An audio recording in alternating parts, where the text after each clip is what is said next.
할렐루야. 오늘 우리가 함께 부를 찬송은 찬송가 208장 내 주의 나라와입니다. 이 시간 함께 1절로 하나님을 찬양하며 나아가겠습니다.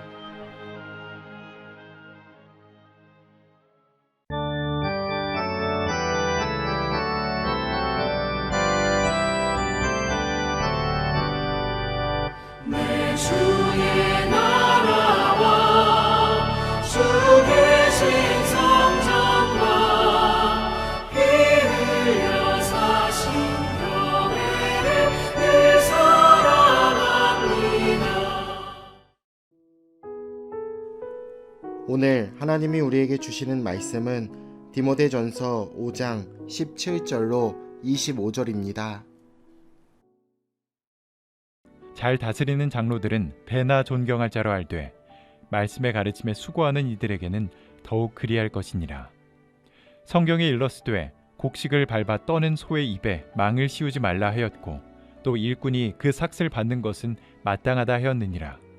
장로에 대한 고발은 두세 증인이 없으면 받지 말 것이요 범죄한 자들을 모든 사람 앞에서 꾸짖어 나머지 사람들로 두려워하게 하라. 하나님과 그리스도 예수와 택하심을 받은 천사들 앞에서 내가 엄히 명하노니 너는 편견이 없이 이것들을 지켜 아무 일도 불공평하게 하지 말며 아무에게나 경솔히 안수하지 말고 다른 사람의 죄에 간섭하지 말며 내 자신을 지켜 정결하게 하라. 이제부터는 물만 마시지 말고 내 위장과 자주 나는 병을 위하여는 포도주를 조금씩 쓰라.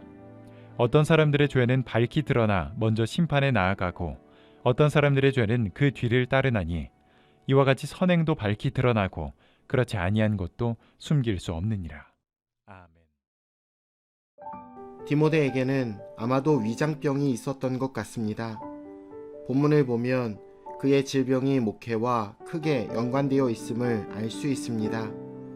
죄인이 다른 죄인을 섬기는 것은 아마도 자신의 마음과 육체를 갉아먹는 일일 수밖에 없었을 것입니다.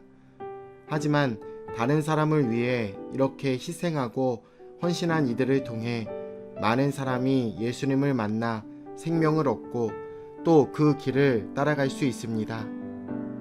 바울은 자기 책임을 다하는 장로는 2배로 존경하라고 권면합니다.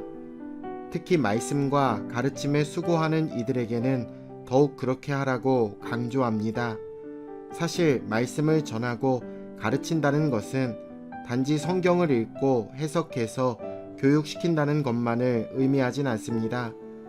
하나님 말씀의 목적은 마음과 삶을 변화시키고 영혼을 구원하는 것입니다.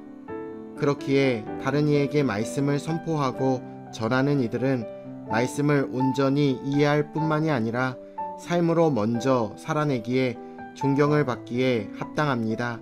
그런 자들을 존경할 때 우리 스스로도 그런 사람이 되기 위해 열심을 다하고 사모할 것입니다.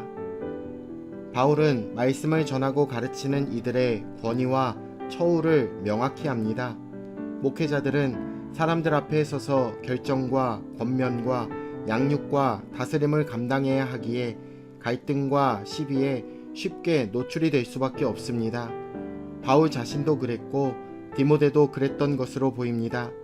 그렇기에 바울은 목회자에 대한 문제 제기는 반드시 공개적으로 확실한 근거를 가지고 공론화할 것을 명합니다. 목회자가 넘어지면 교회도 넘어집니다. 성도는 범죄와 비리의 문제가 아니라면 목회자를 존중하고 지켜주어야 합니다. 이어서 바울은 범죄한 자들을 단호하게 징치할 것을 디모데에게 명령합니다. 죄의 싹을 잘라 죄가 자라고 전파되는 것을 차단하기 위한 것입니다. 죄를 범했다 해도 공개적으로 엄하게 책망받고 징계하는 것은 누구나 피하고 싶은 곤욕입니다. 그렇기에 바울은 죄에 대해 취할 수 있는 가장 엄혹한 조치를 취해 모두가 죄를 철저히 경계하도록 할 것을 명한 것입니다.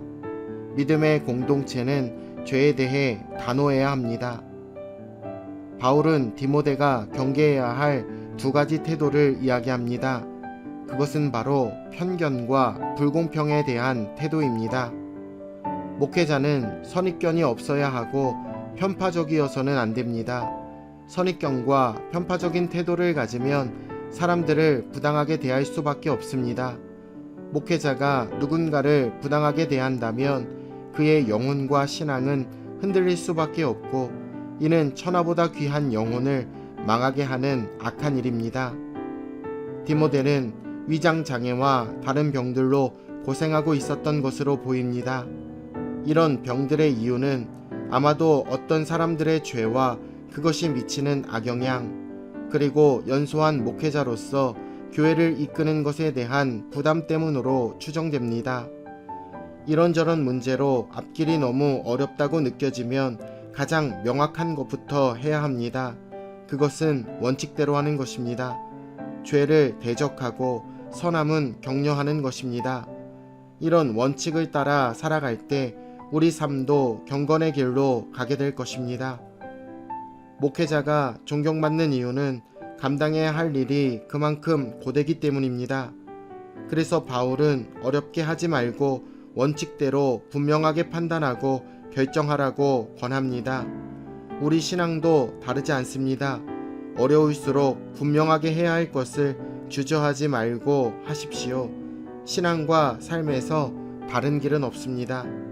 오늘도 하나님의 말씀의 원칙을 따라 주 안에 승리하시길 예수님의 이름으로 축원합니다. 내일 뵙겠습니다.